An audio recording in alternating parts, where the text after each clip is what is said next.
présentes et de leur suite. Domicile est élu pour la banque au lieu aussi indiqué pour les paiements et pour le client à l'adresse indiquée en tête des présentes.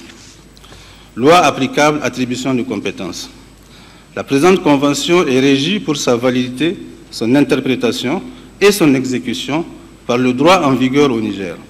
Les tribunaux nigériens seront compétents pour connaître des litiges qui pourraient surgir à propos de l'interprétation ou de l'exécution de la présente convention. Toutefois, les parties pourraient soumettre à l'arbitrage tout litige résultant de l'application ou de l'interprétation du présent acte. En cas de poursuite, tous les honoraires d'avocat et frais de procédure seront à la charge exclusive du client.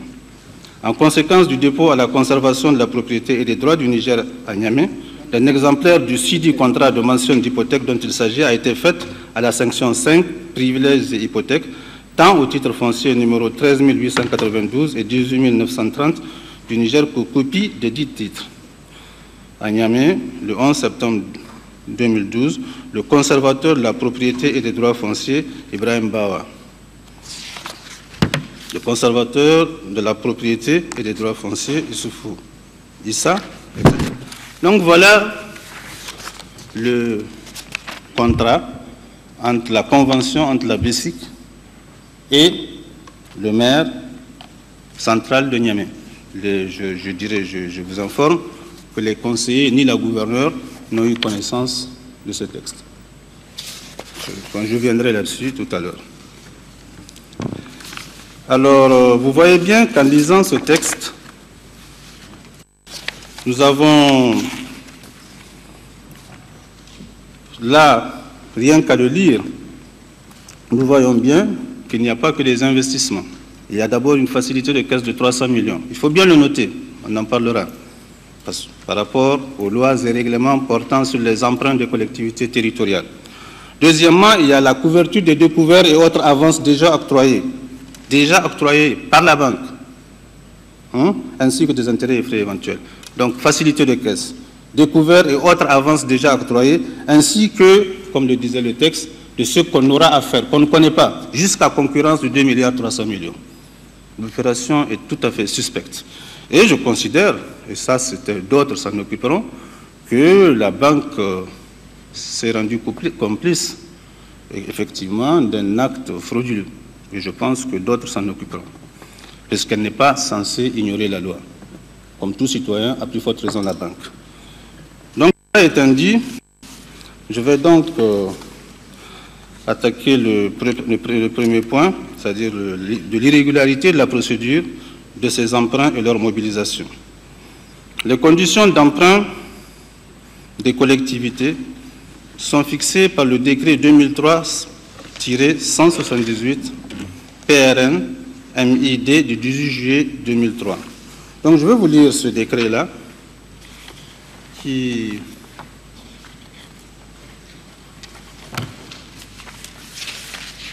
je lève le décret.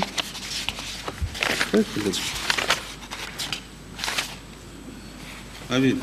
Donc, les conditions d'emprunt, parce qu'on a bien dit que tous ces actes doivent être encadrés par la loi et les règlements. C'est ça l'état de droit. Donc, par conséquent, dans le cadre administratif, il faut bien toujours rappeler les lois et règlements. Les conditions d'emprunt des collectivités, donc, c'est l'article, c'est le décret 2003. 178. Voilà, le décret 2003-178, il est là dans le recueil des textes actuellement en vigueur. Et donc, il y a les différents visas. Donc, je vais vous lire les articles 2, 4 et 6 de ce décret-là. L'article 2 dit « La région, le département, la commune et la communauté urbaine peuvent contracter des emprunts pour les motifs suivants. Premièrement, la couverture des dépenses inscrites à leur budget d'investissement. Deuxièmement, le financement de leur quote-part en cas d'association avec d'autres régions, départements ou communes pour réaliser des œuvres ou services d'intérêt commun.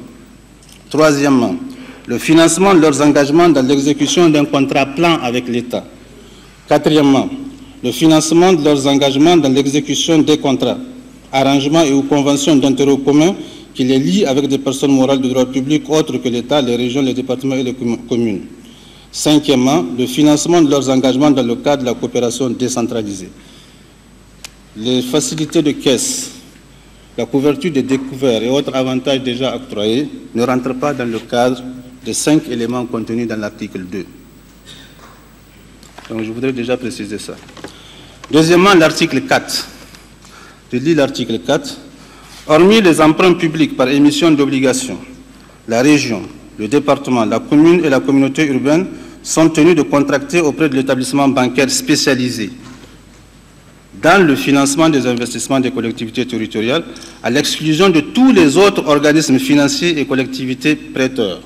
La BESIC n'est pas un organisme bancaire, un organisme de financement spécialisé dans le financement des collectivités territoriales. Ça, c'est un deuxième manquement. Article 5. Les emprunts à contracter par la région, le département, la commune et la communauté urbaine font l'objet d'une délibération des conseils respectifs. J'en viendrai, parce que ça fait partie d'une des questions, et je vois bien certains journaux exhiber cela. On y répondra. Article 6. Les délibérations du conseil régional, départemental, communal et de communauté urbaine en vue de statuer sur l'opportunité de l'emprunt portent sur l'appréciation des points suivants. C'est-à-dire que pour qu'ils délibèrent, il faut que les points suivants figurent nécessairement à la délibération et à la connaissance des différents conseillers de ville. Pour que la délibération soit valable, porte sur l'emprunt. Premièrement, la situation financière générale de la région, du département, de la commune ou de la communauté urbaine. Je recommence. Les délibérations du conseil régional, départemental, communal et de communauté urbaine en vue de statuer sur l'opportunité de l'emprunt portent sur l'appréciation des points suivants. C'est-à-dire la délibération du conseil doit porter sur l'appréciation des points suivants. C'est les conditions de la délibération. 1. La situation financière générale de la région, du département, de la commune ou de la communauté urbaine. 2. La situation de la collectivité territoriale en matière d'endettement, avant et après l'emprunt envisagé. 3. Le montant total des investissements prévus. 4. L'objet précis de l'emprunt, sa nature, son montant maximum, la participation financière propre de la collectivité et de la population, le cas échéant, le montant et l'origine éventuelle d'une aide extérieure à la collectivité. Je répète ça. L'objet précis de l'emprunt, sa nature, son montant maximum, la participation financière propre de la collectivité et de la population, le cas échéant, le montant et l'origine éventuelle d'une aide extérieure à la collectivité. 5. L'organisme prêteur sollicité, la durée du remboursement de l'emprunt, le montant des annuités d'apportissement du capital, le taux d'intérêt et les charges annuelles d'intérêt et de frais. 6. L'examen des documents prescrits à l'article 8 du présent décret est destiné à appuyer la demande de l'emprunt. Les documents de l'article 8 sont un devis détaillé des travaux d'équipement établis ou vérifiés par un agent qualifié des travaux publics ou un bureau d'études. 2. Une description, un état des lieux détaillé et une estimation de la valeur réelle des immeubles établis ou vérifiés par un agent qualifié des travaux publics ou un bureau d'études. 3. Le bilan de départ ou du bilan comptable, le programme d'activité d'exploitation à caractère industriel ou commercial, ainsi que le devis détaillé des investissements prévus et le plan de leur rentabilité, le devis des investissements étant établi ou vérifié par un agent qualifié des travaux publics ou un bureau d'études. Donc voilà les articles essentiels de ce décret-là qui fixent les conditions d'emprunt et les conditions pour que les points que doivent examiner les conseils de ville, de département, les conseils communaux, pour pouvoir octroyer un emprunt. C'est sur ça qu'ils doivent se prononcer.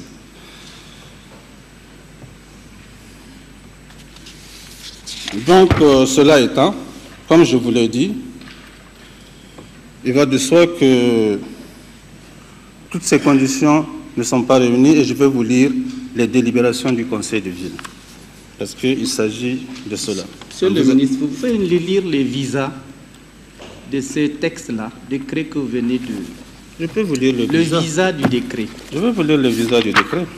C'est un décret valable, hein, parce que si...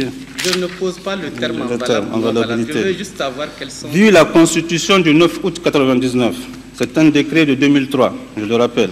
Vu la loi 98 portant création des départements et fixant leurs limites et le nom de leur chef-lieu, vu la loi 98-31 du 14 septembre 1998 portant création des régions et fixant leurs limites et le nom de leur chef-lieu, vu la loi 98-32 déterminant le statut des communautés urbaines, vu la loi 2001-023 du 10 août 2001 portant création de circonscriptions administratives et de collectivités territoriales, vu la loi 2002-12 du 11 juin 2002 déterminant les principes fondamentaux de la libre administration des régions, des départements et des communes, ainsi que leurs compétences et leurs ressources, vu la loi 2002 portant transfert de compétences aux régions, départements et communes, vu la loi 2002 du 11 juin 2002 portant création de communes et fixant le nom de leur chef-lieu, vu la loi 2002-15 du 11 juin 2002 portant création de la communauté urbaine de Niamey, vu la loi 2002 portant création des communautés urbaines de Maradi, Tawa et Zander, vu le décret numéro 5/99 PRN du 31 décembre 1999 portant nomination du Premier ministre, vu le décret PRN déterminant les attributions du ministre de l'Intérieur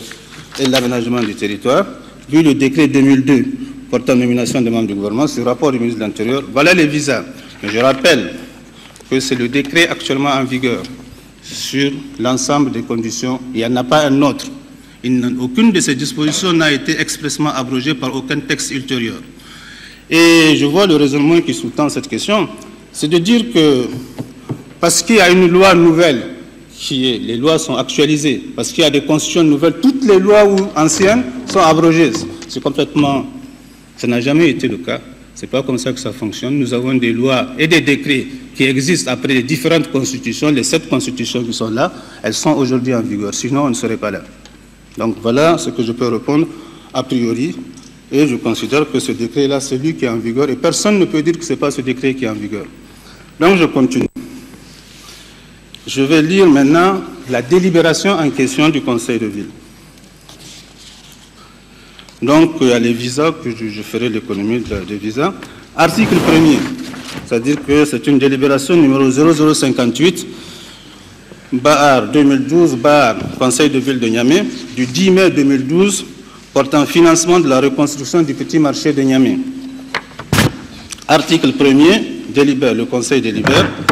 Le Conseil de ville de Niamey, à l'unanimité de ses membres présents à sa session ordinaire tenue du 7 au 10 mai 2012, autorise le maire de la ville de Niamey à rechercher un financement auprès des partenaires au développement et ou à contracter un emprunt à un taux préférentiel pour la reconstruction du petit marché. Article 2. Le maire de la ville de Niamey est chargé de l'exécution de la présente délibération qui sera enregistrée et publiée partout où besoin sera. Point. Tout ce que j'ai cité là ne figure pas. Et ces délibérations ne comportent aucun chiffre. C'est un article. Article 1, on autorise à rechercher des financements. Je lis la deuxième délibération. Ça, c'est la délibération sur le petit marché. Et une deuxième délibération, toujours de la même date, délibération numéro 0059, bar 2012, bar CVN, du 10 mai 2012, autorisant le maire à entreprendre toute démarche nécessaire pour l'obtention d'un emprunt auprès des institutions financières de la place pour acquisition de matériel au profit du garage municipal. Après les visas, délibère article 1er, le Conseil de ville de Niamey adopte à l'unanimité de ses membres présents à sa session ordinaire tenue du 7 au 10 mai 2012, autorise le maire à entamer des démarches nécessaires pour l'obtention d'un emprunt auprès des institutions financières de la place à un taux préférentiel en vue d'acquérir du matériel pour le remboursement des équipements du garage municipal. Article 2. Le maire de la ville de Niamey est chargé de l'exécution de la présente délibération qui sera enregistrée et publiée partout où besoin sera. C'est tout. Voilà les deux délibérations. Ces délibérations ne comportent aucun chiffre, comme vous le voyez. Ne comportent aucun montant, ni aucune des conditions énumérées aux articles 2, 4 et 6 du décret 2003-178. Les conseillers ne connaissent ni le montant, ni aucun chiffre, ni la durée, ni les taux. On leur a dit à un taux préférentiel de 14%. Si l'État nigérien veut emprunter à 14%, on aurait les vivres coupés par rapport à nos engagements vis-à-vis de la communauté internationale. Donc, à plus forte raison, connaître des hypothèques. Ils ne connaissent même pas ça. Deuxièmement, même du point de vue des lois, les différentes lois contenues dans le Code général des collectivités, les différents articles, il n'a toujours été question que d'investissement, quitte des facilités de caisse, quitte des découvertes, quitte de tout ça. Donc, ils ne connaissent pas tout ça. C'est pour ça que nous considérons que ces délibérations ne sont que de simples mandats donnés par le Conseil au maire pour rechercher des financements à des fins d'investissement et non de facilités de caisse et autres. Jamais le Conseil n'a été saisi. Encore moins ne s'est prononcé sur les procédures réglementaires prévues par le décret 2003-178. Il manque une délibération sur l'emprunt précis. Cette délibération n'a pas existé. Cette délibération prévue par la loi est prévue par les règlements. Donc c'est pour ça que nous disons que le Conseil n'a pas été saisi précisément de ces questions-là. Et ça, cela engage la responsabilité personnelle, sans l'avis du Conseil, du maire de Niamey. Ensuite, maintenant, je vais vous lire, parce qu'on a parlé du contrôle de légalité. Parce qu'on en a parlé, j'ai vu ça aussi dans les journaux, il y a la question aussi qui est posée, bien entendu. Le contrôle de légalité de la gouverneure du maire, je vais vous lire la lettre et l'acte de contrôle en date du 20 septembre 2012 de la maire de Niamey, à l'époque la gouverneure de Niamey plutôt. Voilà ce qu'elle dit. Parce qu'on a présenté les choses dans les journaux de manière tronquée. Peut-être que les députés aussi ont été trompés, on leur a présenté ça de manière tronquée. Je vais vous donner lecture de manière exhaustive de ce qui a été dit. Donc, la gouverneure à M. le maire, c'est-à-dire Niamey, le 20 septembre 2012. La gouverneure à M. le maire, président du Conseil de ville de Niamey. Objet, contrôle de légalité, deuxième session ordinaire du Conseil de ville du 16 au 20 juillet. Je vous fais, parce qu'il ne s'agit pas seulement de cet acte-là, il y a le budget, il y a beaucoup de choses. Elle dit dans la lettre de transmission, quant aux délibérations relatives à la recherche de financement, c'est comme ça qu'elle appelle ça, à la recherche de financement ou emprunt, vous voudrez bien noter la démarche idéale à respecter dans la même note d'observation. Et voilà l'acte de contrôle, donc elle le dit déjà dans la lettre de transmission, et voilà l'acte de contrôle de légalité. Contrôle de légalité de la gouverneure de la région de Niamey sur le document des travaux de la deuxième session ordinaire du 2012 du Conseil de ville de Niamey tenu du 16 au 20 juillet 2012. Donc je saute les aspects sur le budget, etc., les autres. Je viens uniquement sur les points relatifs, ça c'est l'acte de contrôle de légalité de la gouverneure, hein. Points relatifs aux délibérations autorisant le maire à rechercher des financements ou des emprunts. C'est ça la délibération. À rechercher des financements ou des emprunts. Ce n'est pas la délibération sur l'emprunt qui a été fait. Le Conseil de ville de Niamey a par délibération autorisé le maire de la dite ville à rechercher des financements ou des emprunts en vue de la réalisation de certaines infrastructures et des équipements d'intérêt commun, d'intérêt communal. Il s'agit notamment de la construction des équipements marchands, du petit marché de Niamey, de l'acquisition de matériaux au profit du garage municipal, de la réalisation des micro-projets par le PACDU. Donc, elle dit, toutefois, la recherche de cette catégorie de ressources pour le financement exclusif de la réalisation des infrastructures, des équipements, des projets de développement et l'acquisition de matériel relatif ne peut être engagée sans la constitution préalable d'un dossier technique comprenant un programme d'activité détaillé et chiffré approuvé par le Conseil. En la matière, deux cas de figure se présentent pour autoriser le maire à engager des démarches pour la recherche de financement. Lorsque les projets d'investissement en question sont contenus dans un plan de développement communal, là c'est la loi et le décret qu'elle cite, déjà adopté par le Conseil, la délibération autorisant, c'est-à-dire qu'il faudrait que le plan soit adopté au préalable. La délibération autorisant le maire doit comporter dans ses visas la délibération relative à l'adoption du programme de développement communal de la commune. Il convient de préciser que le PDC est accompagné de ses outils de mise en œuvre, à savoir le programme d'opération pluriannuel, le programme d'investissement pluriannuel, le plan d'investissement pluriannuel, le plan d'action pluriannuel, le programme d'action annuel, le plan d'investissement annuel, le programme d'investissement annuel.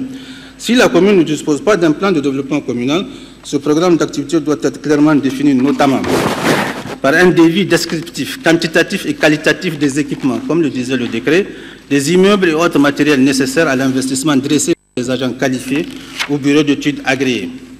Un devis estimatif définissant la valeur réelle des investissements à réaliser établi par des compétences formellement reconnues et légalement habilitées.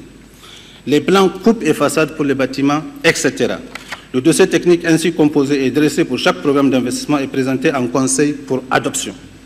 Dès lors, l'autorisation, dès que tout cela est fait, l'autorisation accordée au maire de la ville est présentée par le conseil pour la recherche de financement de ce projet devient légitime. Dès lors que toutes ces conditions sont réunies, que le conseil a eu connaissance de tout ça, ça devient légitime. Ce qui l'amène à dire, en conclusion, les délibérations autorisant le maire de la ville de Niamey à entreprendre des démarches pour recherche de financement ou obtenir des emprunts auprès des institutions financières de la place pour la réalisation des opérations d'investissement, ce qu'on lui a dit, c'est ça qui est légal, ne sont recevables que sous les conditions ci-dessus décrites et conformément aux lois et règlements en vigueur en la matière. Voilà le contrôle de légalité tel que cela a été fait par la gouverneure de Niamey. J'entends, je vois, je lis partout des journaux dire que la gouverneure a autorisé. Voilà sa conclusion. Je crois que c'est sans appel. En plus, c'est prémonitoire. Il convient donc, je dis, qu'il convient de relever la pertinence de l'acte de contrôle de légalité de la gouverneure de Niamey, qui a rappelé de manière prémonitoire les conditions réglementaires des emprunts des collectivités territoriales. En conclusion, la procédure de demande de ces emprunts et de leur mobilisation a été irrégulière sur toute la ligne. Cet ensemble de manquements à la loi et au règlement débouche sur un endettement irrégulier de la collectivité territoriale, s'analysant en une faute de gestion prévue et sanctionnée au plan administratif, je ne parle pas des autres plans, au plan administratif par l'article 63 du Code des collectivités territoriales à travers la révocation de l'auteur de tels manquements. Je reviendrai sur l'article 63. Donc ça, c'est pour le premier aspect, l'aspect irrégularité de la procédure.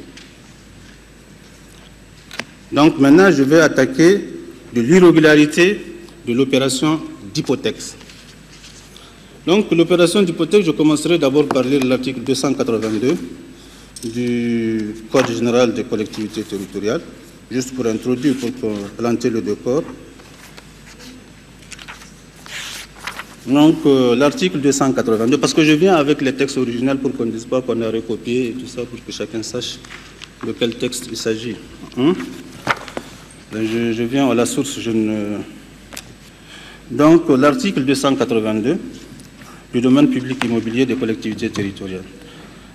Le domaine public immobilier des collectivités territoriales se compose d'un domaine public naturel et d'un domaine public artificiel. Le domaine public immobilier des collectivités territoriales est inaliénable, imprescriptible et insaisissable. Il s'acquiert seulement par l'effet de la loi. Il n'y en a pas d'autre. Donc ça, c'est l'article 282 qui plante le décor général sur ces questions-là. Maintenant, je vais vous lire, cela étant, s'agissant donc, ça c'est pour introduire, s'agissant du caractère irrégulier de l'opération d'inscription d'hypothèque sur la résidence officielle du président du conseil de ville, titre foncier 18-900. Donc, je rappelle aux honorables députés qu'après l'intervention du ministre de l'Intérieur, un temps de parole de 30 minutes est accordé à chaque groupe dans le cadre du débat que nous allons ouvrir. Et comme à l'accoutumée, nous allons suivre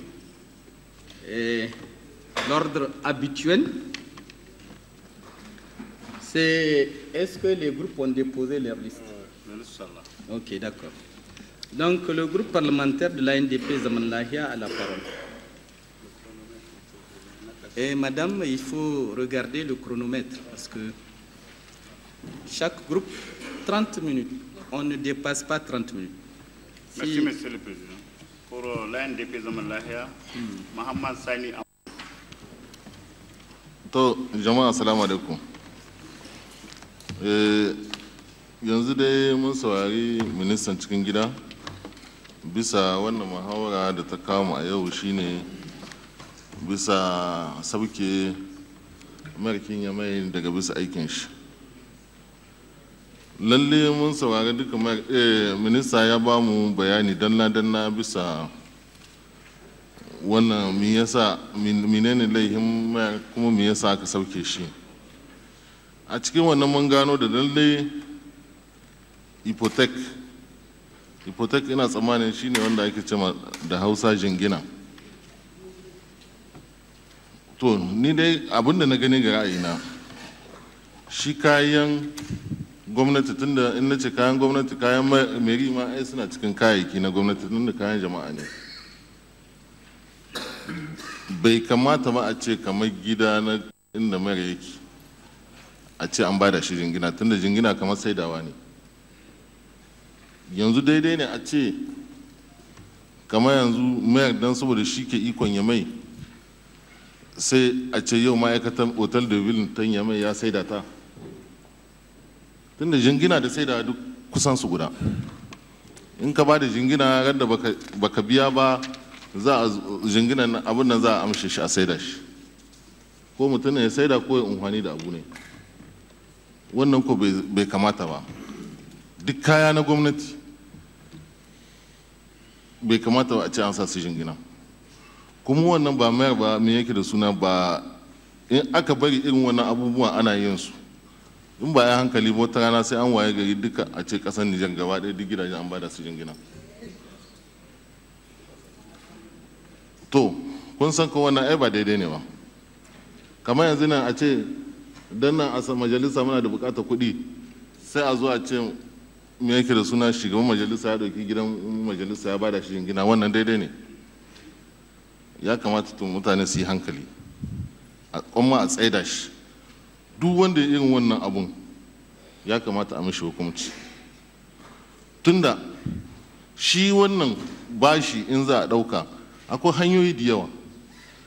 Ni na tabbata da yau in aka ce Ville ya mai an yi dosiye mai kyau, suka je suka ga gwamnati, in gwamnati ya gamsu ya ga abin da yana da kyau, tunda ya ɗauki kamar Yamai ai madibin Nijar ne.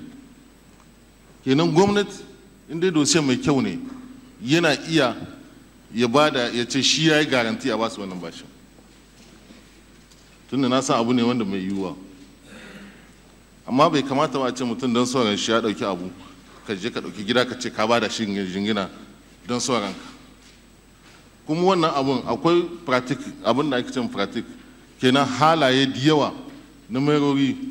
Wannan minista jawo hankalinku ne nake yi, merori da yawa wanda suna abubuwa a cikin Nijar wanda konsayyan ma ba su son san abin da suke yi. Ya kamata to a ƙara bincike duk masu irin wannan abun gakin nan a aza muku sandar doka ta bige su. Duk inda mara yake bai kamata ba ya je aiki don ra'ayin kan shi yadda yake so, ya kamata ya aiki tare da konsayyakin shi.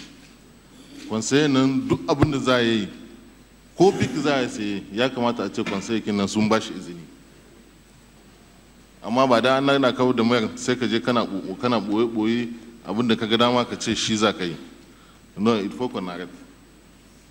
Vraiment abubuwa ne wanda bai kamata ba mu amince bisa kansu.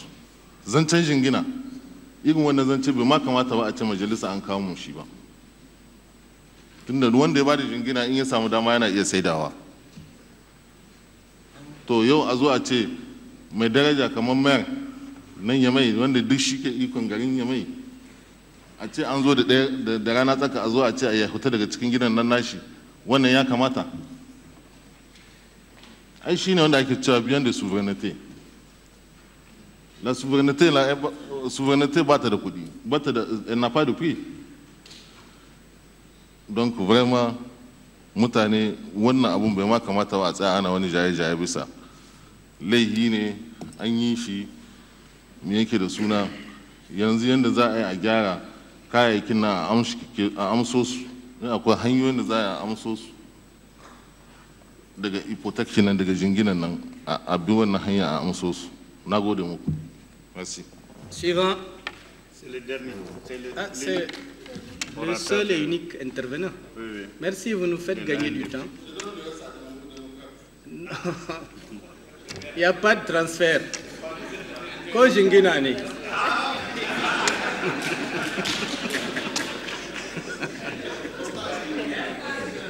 Tu n'as pas le droit. Ko jingina ne. Et le second groupe démocrate. Une motion, Monsieur le Président. Ah, c'est l'ARN, oui. Une motion, et je voudrais qu'on s'assure que c'est diffusé effectivement sur la radio et la télé. Parce que dans certaines régions, il paraît que ça ne marche pas. Monsieur le ministre, c'est vrai ça?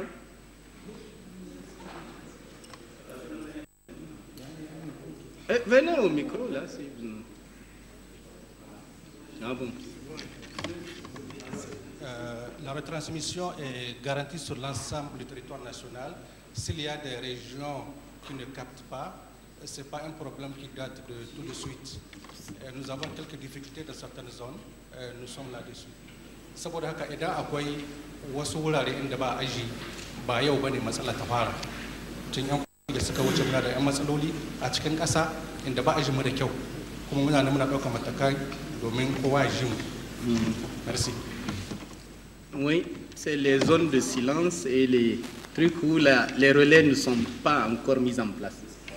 Bon, et démocrate, le premier. Pardon, c'est l'ARN, pardon, excusez-moi. L'ARN, le premier, c'est qui? Ibrahim Foukouri. Foukouri. Merci, Monsieur le Président. Monsieur le Président, nous avons écouté très attentivement le ministre de l'Intérieur. Nous avons retenu deux choses. Que la communauté urbaine, que la ville de Niamey a prêté effectivement, a eu l'autorisation et a prêté l'argent, 2 milliards auprès des banques. Et qu'avec les banques, il y a eu garantie. Eh bien, on nous dit que l'autorisation donnée là n'est pas régulière et les garanties sont excessives. Parce que par rapport à l'autorisation, nous avons vu par hasard une autorisation de la gouverneure de Niamey qui autorisait à emprunter 2 milliards. Le prêt est-il supérieur à 2 milliards ou bien égal à 2 milliards? Parce qu'il faudra qu'on nous dise. Si c'est 2 milliards, en tout cas, la gouverneure a autorisé et nous avons été tous responsables. Nous avons géré. Quand vous partez l'autorisation, on vous donne un pouvoir, peut-être qu'on marque le montant, mais personne ne vous dit, voilà les conditions qu'il faut à la banque, parce que c'est la banque qui vous donne sa condition. Donc je considère que la gouverneure de Niamey, que je connais bien et qui connaît parfaitement ce genre de choses, parce qu'elle a été ma collaboratrice, je sais qu'elle connaît parfaitement que quand on autorise quelqu'un à aller auprès d'une banque, la banque ne prend pas l'argent pour donner, elle demande toujours une garantie. Ça, c'est indéniable. Aucune banque. D'abord, la banque demande au moins deux choses. Un, votre capacité de remboursement. Et je suis sûr que la banque a fait des investigations pour savoir que la communauté urbaine est à mesure de rembourser. Et deuxièmement, la banque a demandé obligatoirement la garantie. Mais ce qui m'intrigue un peu, le ministre nous a lu le document de garantie signé avec les banques. Mais monsieur le ministre, ça c'est un contrat d'adhésion. Personne, vous pouvez demander à toutes les banques. Aucune banque ne vous donnerait des conditions autres. Nous avons parmi nous un président du conseil d'une banque, monsieur Ilakane, qui nous dit si c'était la communauté urbaine, la Sodibank, elle aurait donné des conditions autres. Je m'inscrirai en faux. Monsieur le Président, c'est des conditions, c'est des contrats d'adhésion. Et puis, d'ailleurs, dans les sociétés, on vous demande ces conditions-là. Mais on va même jusqu'à vous demander d'ouvrir un compte séquestre. On séquestre une partie de vos recettes pour être sûr qu'à la fin du mois, ils vont prendre dans ce compte-là. Donc là, il n'y a aucune autre possibilité qu'on me dise, puisque la communauté urbaine a l'autorisation d'aller prêter de l'argent, quel type de garantie elle peut donner? Il n'y a pas une autre garantie que de donner les biens immobiliers de la communauté urbaine. Il n'y a pas d'autre. S'il y a une autre possibilité, qu'on me le dise. En tout cas, je défie quiconque qui me dise qu'il y a une autre possibilité. Il n'y en a pas. Donc, à la matière, il n'y a pas faute. Le ministre de l'Intérieur d'antan, la gouverneure qui a autorisé, savent bien que la banque ne donne pas de l'argent, ne prend pas l'argent pour donner, elle demande une garantie. Et la garantie, c'est pour les communes, il n'y a que leurs biens immobiliers. Et dès lors, on a dit aux communes qu'elles sont autonomes et qu'elles peuvent prêter de l'argent. Ne nous trompons pas, on leur donne, c'est une façon tacite de leur autoriser à donner des garanties. Le gouverneur, le maire central de Niamey ne peut pas donner ses biens propres. Elle est obligée de donner les biens de la commune.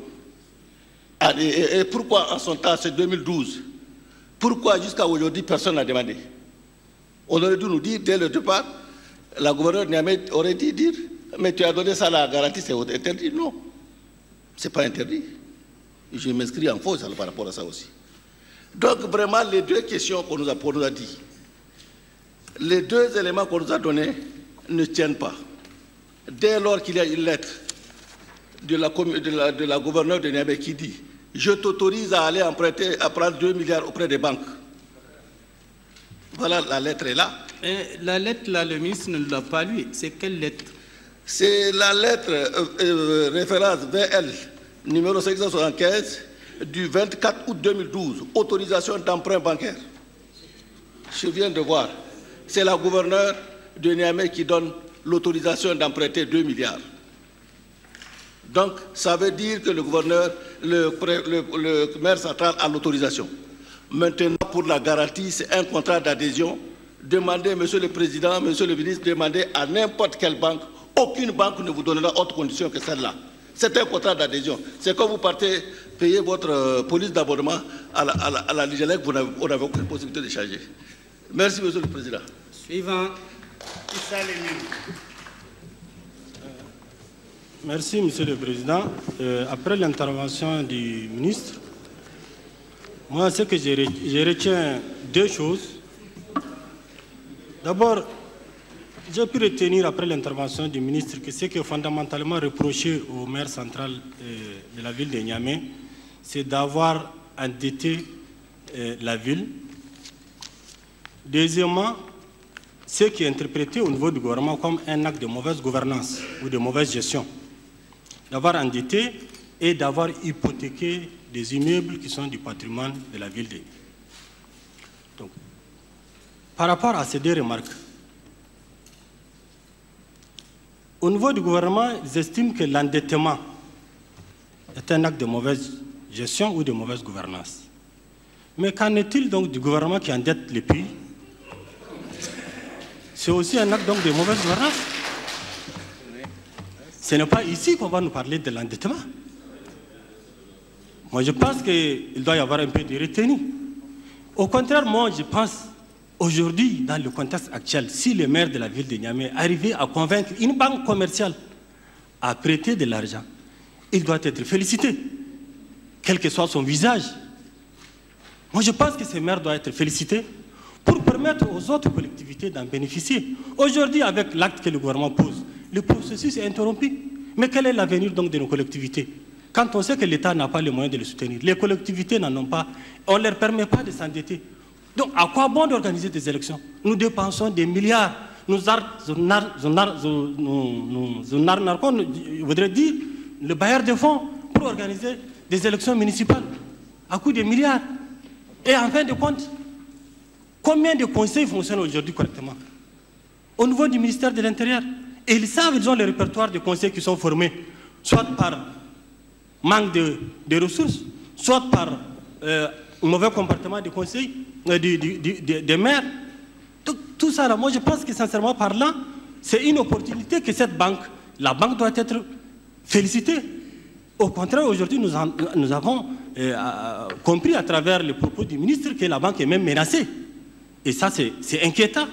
Pas seulement pour cette banque, mais même toutes les autres banques. Et même toutes les possibilités d'endettement risquent d'être fermées, aussi bien pour les collectivités que même pour les citoyens ordinaires. Parce que déjà, nous nous plaignons que les banques ne prêtent pas. Si aujourd'hui, il y a certains qui prennent le risque, au lieu d'être soutenus par le gouvernement, elles sont menacées.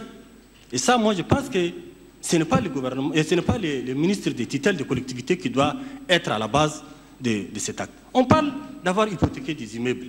Mais les immeubles, à quoi ils servent? Quelqu'un parle qu'on ne vend pas les immeubles de l'État. Mais il n'a qu'à voir les budgets. Chaque année, l'État vend des immeubles. Mais les immeubles, c'est du patrimoine de la ville. La ville doit s'en servir, soit pour servir de locaux de bureaux, soit pour servir de logement, soit pour hypothéquer. Mais c'est quoi, à quoi donc doivent servir les immeubles qui sont du patrimoine, qui sont des ressources de la ville, si on ne peut pas les hypothéquer?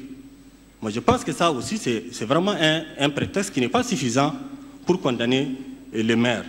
Et donc, je ne comprends pas, quand je m'interroge à travers l'acte du gouvernement, je ne comprends pas qui le gouvernement défend-il. quel intérêt le gouvernement défend? Les intérêts de la banque? Non, la banque est menacée. La ville? Non, le maire est révoqué. Mais je ne vois même pas quel intérêt le gouvernement est en train de défendre. Moi, personnellement, je voudrais que le ministre nous réponde. Si c'est les procédures, si c'est les textes sont respectés, voilà, la gouverneure a signé, les conseillers ont signé, tout le monde a signé. Moi, je pense que le gouvernement, à travers son acte de révocation, qui est un acte très grave, doit prouver à l'opinion quel intérêt il est en train de défendre. Les intérêts de qui sont menacés? Les intérêts de l'État? Les intérêts de la ville? La banque, qui le gouvernement défend? Moi, je ne comprends pas. Je voudrais que le ministre nous dise qui ils défendent à travers leur acte, qui est bien incompris par la majorité des Nigériens. Je vous remercie, Monsieur le Président. Suivant. Merci, Monsieur le Président. Monsieur le Président, je voudrais remercier le ministre pour le rappel, en tout cas très exhaustif, qu'il nous a fait tout à l'heure, en lisant in extenso toutes les dispositions légales qui, normalement, en tout cas à son sens, n'ont pas été respectées. Mais je relève que l'architecture juridique de notre pays, particulièrement tous les textes relatifs à la décentralisation, ont bien balisé le processus décisionnel. Si l'autorité de tutelle a pour mission première de contrôler la légalité des actes des élus, c'est précisément pour ce souci-là. L'autorité de tutelle qui a en charge le conseil de ville doit avoir tout ce arsenal juridique en sa possession. Elle est censée connaître toutes ces tournures, tous les textes que le ministre a lus. Elle est censée également demander, le premier acte que le ministre a lu tout à l'heure, c'était la convention de prêt. Mais on ne peut pas administrativement, de mon point de vue en tout cas, signer une autorisation ici sans avoir les conditions de ce prêt-là, sans regarder en détail si effectivement les clauses sont des clauses légales ou non. J'ai là le courrier de la ministre qui autorise le président du conseil. Donc je pense qu'il y a quelque part quelque chose qui n'a pas fonctionné régulièrement. De mon point de vue, c'est à l'autorité de tutelle. Et pire, c'est que cette correspondance, le ministre de l'Intérieur est un piloteur. Ils sont censés connaître effectivement si les procédures de fonctionnement de la légalité ont été respectées par le conseil de ville. Première chose. Donc moi, de mon point de vue, quelque part, je ne sais pas, on s'est peut-être même trompé de qui a fauté ici. Qui n'a pas fait son travail? Le maire peut-être n'a pas respecté la légalité, je n'en sais rien. Mais est-ce que l'autorité de tutelle a fait ce qu'elle devrait faire pour vérifier la légalité des actes? Je pense qu'il y a des éléments de réponse à donner. Elle devrait, de mon point de vue en tout cas, demander la convention de prêt qui lie le conseil de ville. Ça, c'est pour la légalité. Et ce que je constate, Monsieur le Président, c'est une curieuse coïncidence puisque cet acte a été fait, je pense, si je regarde la date, la correspondance date de août 2012. Nous sommes en 2013, il s'est quand même passé beaucoup de temps avant qu'on constate subitement qu'il y a violation de certaines dispositions légales. Et nous sommes à l'Assemblée nationale, je pense qu'on ne peut pas, au regard de l'ambiance politique dans laquelle nous sommes en train de baigner, ne pas faire de lien entre la nouvelle situation politique, Monsieur le ministre, et certains actes que l'administration, malheureusement, est en train de poser. Je crois que le lien, tous les citoyens le savent, il y a nécessairement, de mon point de vue, une connexion politique que nous condamnons, parce que nous estimons que l'administration doit être impartiale, parce que nous demandons, quand le ministre rappelle que nous devrons rester dans le cadre légal, mais la loi, elle s'impose à tous, y compris le gouvernement. Et si le gouvernement, effectivement, fait un usage de la loi pour régler des comptes politiques, pour faire un... Non, nous sommes en devoir, effectivement, de le décrire et de le condamner, et de dire que c'est une menace grave sur l'administration, c'est une menace grave sur les citoyens, c'est une dérive que nous, en tant qu'élus, effectivement, nous devrons relever. Et je rappelle d'ailleurs, il semblerait, selon certaines sources, que même les autorités de tutelle avaient assisté à la réception du matériel, puisqu'il semble que, en tout cas, le motif de l'emprunt a été effectivement utilisé à cette fin-là, et que c'était du matériel, en tout cas à la réception duquel les autorités même de tutelle ont assisté. Mais tout cela n'a pas réveillé, en tout cas, l'attention de nos gouvernants, et c'est maintenant curieusement que cela. Donc, Monsieur le Président, j'en ai fini. En tout cas, nous estimons que le ministre va nous donner quelques éléments de réponse par rapport à ces coïncidences. Merci. L'ami de Momouna Harouna.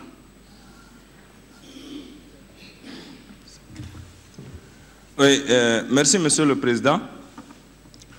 Monsieur le Président, je n'ai pas grand-chose à dire, sauf que nous remarquons de façon subite, effectivement, la révocation du maire central de Niamey. Ça fait pratiquement 1 an, ces actes ont été posés. Ce que je voudrais dire, le ministre a lancé un appel que dans le cadre de la démocratie, il faudrait que nous respections les lois et qu'elles s'imposent à tous. Mais je me dis que le respect de la loi doit commencer normalement par ceux qui sont au pouvoir, les exécutants. Je veux dire l'exécutif, l'administration, etc. Mais lorsque la loi, on l'applique de façon sélective ou ciblée, on a de fortes chances à ce qu'elle ne soit pas véritablement bien comprise. Ce faisant, cet acte qui vient d'être posé, quoi qu'on fasse et quoi qu'on dise, on ne peut faire le lien qu'avec l'actuelle situation politique. Ça aurait été un autre qui ne serait pas aujourd'hui, par exemple, de Lumana, considérons qu'il soit des démocrates ou du PNDS qui a été puni, comme disent les Hausa, Abagawa, Kashidon, Maire, Yeji, à l'occasion, ana iya a faɗi wannan abun da suke yi akan gaskiya suke yin shi. Mais lorsque ça devient une sorte de chasse aux sorcières, ça devient inquiétant, Monsieur le Président. Et nous ne couvrons personne, mais nous n'acceptons pas l'injustice, d'où qu'elle vienne et de qui elle vienne. Mais nous souhaitons que les biens de l'État, les biens publics soient protégés. Ce faisant, les gouvernants doivent savoir comment agir et comment faire respecter la loi. Tant qu'elle est sélective, tout le monde à qui elle est appliquée a le droit de se révolter et de dire non. Et je crois qu'il y a des procédures légales pour ça. Et donc, par conséquent, nous attendons de voir. On nous a dit qu'il y a d'autres maires qui sont concernés. Peut-être que c'était plus urgent pour Niamey. On attendra de voir si les autres subiront le même sort. Merci, Monsieur le Président. Merci, Monsieur le Président. J'ai également écouté avec attention l'intervention du ministre de l'Intérieur.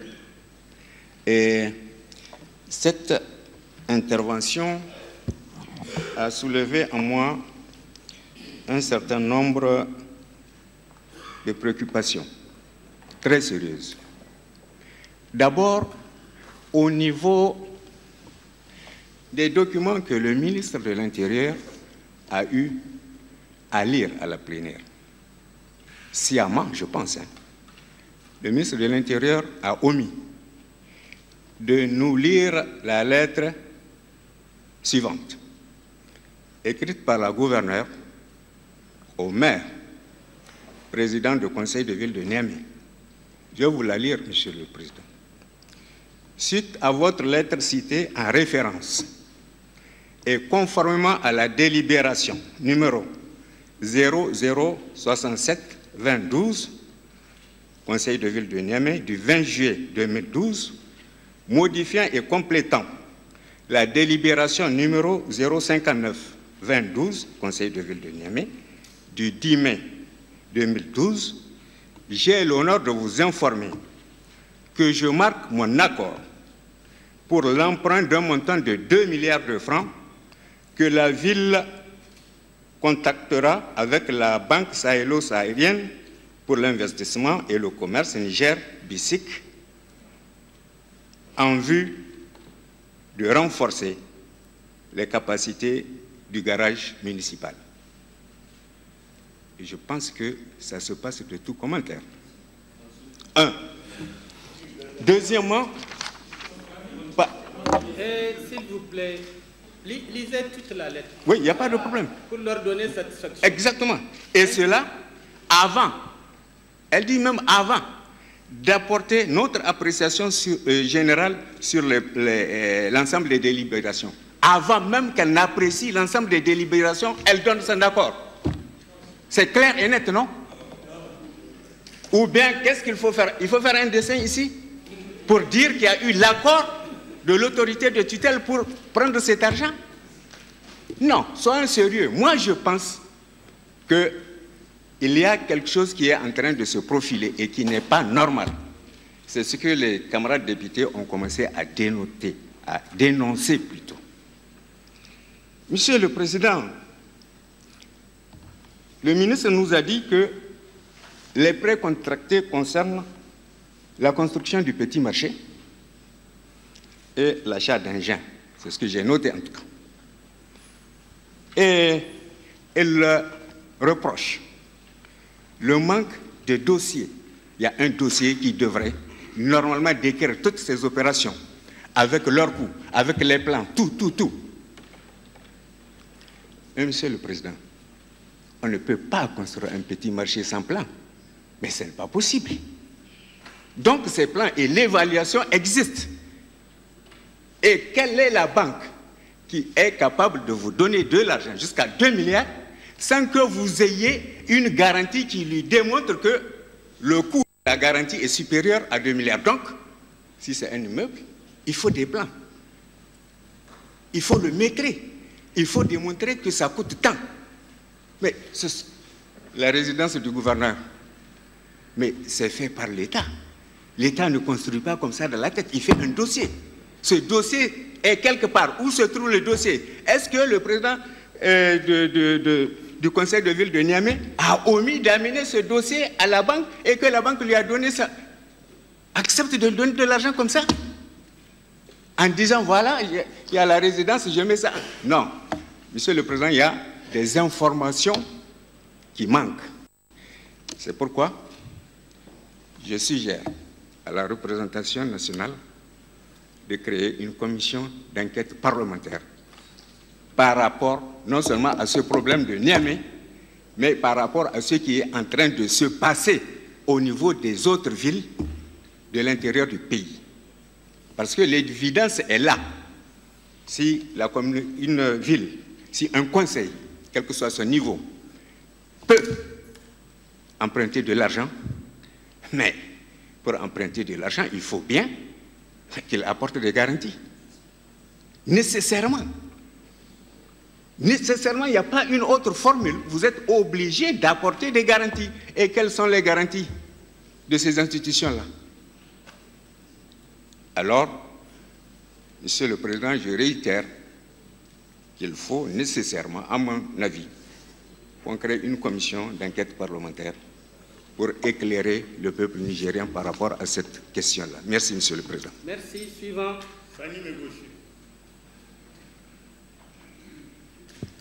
Merci, Monsieur le Président. Monsieur le Président, nous avons suivi avec beaucoup d'intérêt, effectivement, les réponses apportées par le ministre de l'Intérieur relativement à cette interpellation. Monsieur le Président, moi j'ai quand même compris une chose. C'est que, en fait, au niveau de l'acte posé par le maire de la ville de Niamey, il y a une co-responsabilité, Monsieur le Président, puisque à l'image des différents documents qui ont été présentés par le ministre, en tout cas à l'évidence, on se rend compte quand même que le maire de la ville de Niamey a été autorisé et il a effectivement soumis ce dossier au contrôle de légalité et que des autorisations lui ont été données. Alors, par rapport à cela, Monsieur le Président, moi je pense que si cet acte-là est illégal et il a été sanctionné, il conviendrait, Monsieur le Président, que tous ceux qui sont sur la chaîne qui ont permis effectivement au maire de la ville de Niamey de poser cet acte puissent être également sanctionnés. Sauf si, à leur niveau, puisque à ce niveau, on comprend bien que c'est le gouverneur de Niamey et le ministre de l'Intérieur d'antan. C'est vrai qu'on leur a changé de portefeuille, peut-être c'est ça la sanction. Mais sinon, il lui aurait fallu, Monsieur le Président, qu'on puisse effectivement sanctionner tous ceux qui ont, en tout cas, eu à assumer une quelconque responsabilité par rapport à cet acte-là, si effectivement cet acte-là était illégal. Monsieur le Président, moi j'aurais compris également à travers l'exposé fait par le ministre que ce financement a été obtenu, ou bien ce prêt a été sollicité, et il s'inscrivait dans la logique du financement de ce qu'on appelait Niamey Yala. C'est de cela qu'il s'agit, Monsieur le Président. D'où Niamey Yala. Comment on appelle Niala ou en tout cas, je ne sais pas. Bon, voilà. Donc, il s'inscrivait dans ce principe, Monsieur le Président. Cela veut dire que le gouvernement, quelque part, a encouragé cet emprunt en son temps. Et il l'avait certainement félicité. Ce revirement de situation, Monsieur le Président, est assez brut et brutal. Je crois qu'il y a un peu du forcing par rapport, en tout cas, à la décision qui a été prise par le gouvernement pour sanctionner des responsables qui ont eu à poser des actes en leur temps qui ont été félicités. Monsieur le Président, j'aimerais aborder un aspect important, le code des collectivités sur lequel s'est appesanti Monsieur le ministre de l'Intérieur pour expliquer la destitution du... Parce que moi, je n'appelle pas révocation, c'est la destitution du maire central de Niamey. Monsieur le Président, ce code-là a été modifié pendant la transition. Il y a beaucoup d'articles qui ont été modifiés et qui donnent des pouvoirs énormes aux autorités du tutelle des différentes villes. Je pense que ces pouvoirs énormes, effectivement, ont permis peut-être l'abus de pouvoir, parce que moi j'appelle cela abus de pouvoir. Donc j'estime que, Monsieur le Président, il faudrait impérativement que le code des collectivités soit révisé et qu'il soit adapté au nouveau contexte démocratique et d'état de droit de ce pays-là. Voilà ce que je voudrais dire, Monsieur le Président. Je vous remercie. Merci. Suivant. Na gode, Monsieur le Président. Ni magana da zani ko da yake dai abokaina sun riga sun lalube, amma za ni dan ƙara nima nau abin da na gane. Mai amma ka in fara za ni dan ba da wani haske tunda na shi cikin bayanin wani abokinmu ya kawo wata kalma wadda ya kamata jama'a masu kallon mu da sauraron mu su gane me ake nihi da wannan kalma. Ita ce jingina. Wannan jingina da aka ce masu kallon mu sauraron mu su gane jingina kashi biyu ce. Ba waccan jingina ba wadda suka sani, wadda in kana da gona ka ba da jingina, wanda ya amshi jingina shi za a hani da wannan gona ya ta noma ta har da ka samu kuɗi ka zo ka hanshe ta. A'a, to ba ita ba ce. Ita wa jingina kawai in kana so ka ɗauki bashi, kawai yadda wani abokinmu ya ce ɗazu, akwai ƙa'idodi wanda banki ta shimfiɗa wanda ya kamata kowane ɓangare ya amince mishi. Kuma wannan ƙa'idodi ne wanda duka ɗaya ne, babu inda za ka taka ɗauki bashi. Wanga yanzu basa banki bisik ne, in soni banka ne, in beyiya ne, in biwa ne, in duka bankokin nan, duka wannan sharaɗin ɗaya ne, babu wani wani ya yahe ɓangare kaza, wani ya yahe ɓangare kaza, a abu ne ɗai. Don ina so masu kallon sauran masu gane, to cikin wannan ne ita communautaire vilkin Yamai suka ɗauki kwanaki ya ba su izini suka je suka ɗauki wannan bashi, kuma da amincewa gwamna ta wannan yanki na Yamai. Ni abinda na gane cikin wannan abu, in kuna tune da 'yan kwanaki yalla ina shan yalla an samu ko wata biyu, Umar Dogari ya yi wani karambani, sai je karanta declaration ta cewa ga partin shi abin da yi. To wannan lahin shi ne ya bigi Umar Dogari. Jama'a. Merci. Suivant, c'est quel groupe maintenant? C'est les démocrates. Les démocrates. Madame Ambalina Nawa. Merci, Monsieur le Président. Et s'il vous plaît, Amadou. Justement.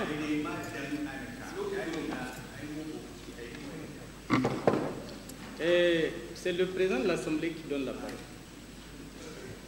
On ne la prend pas à volonté, sinon c'est le désordre. Et l'Assemblée n'a pas vocation à cultiver le désordre. Donc, Madame Ambali. Merci, Monsieur le Président.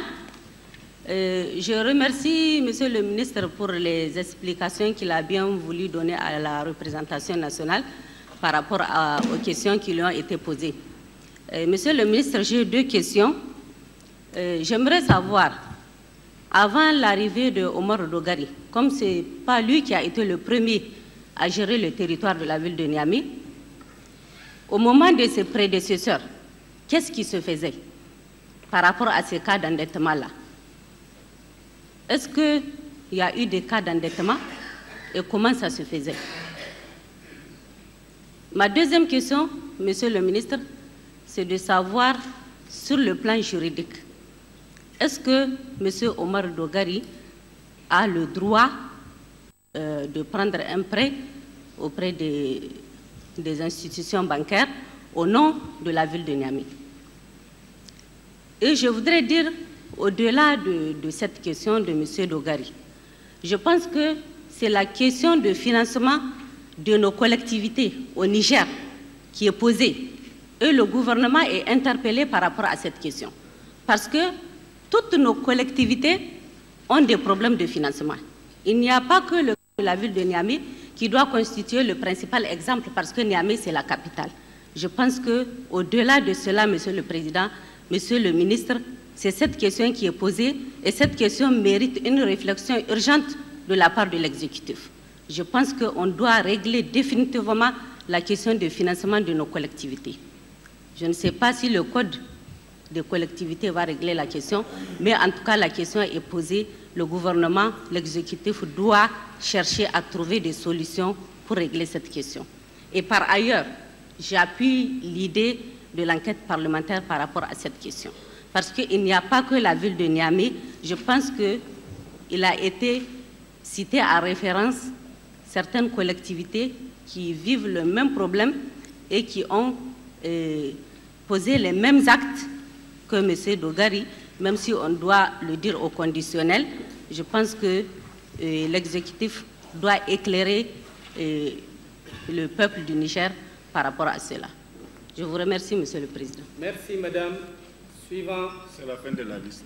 C'est la fin de la liste. Maintenant, c'est Lumana. Et le groupe Lumana. Suivant. Nassura Halidou. Merci, Monsieur le Président. Monsieur le Président, je veux dire simplement que ça, je suis convaincu que le Président de la République, son Excellence Mohamed Soufou, il est animé de bonne foi. Je l'ai même dit ici en plein air. Mais il y a des gens qui le trompent, qui le trahissent. Et c'est son entourage. Il faudrait qu'il s'assume.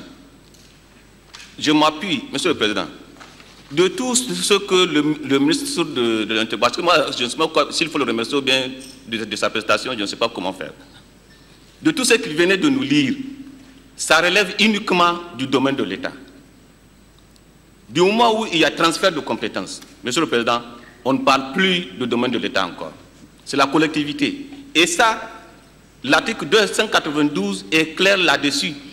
Je vous donne lecture de l'article 292, Monsieur le Président, que le ministre a oublié ou a nié de nous lire.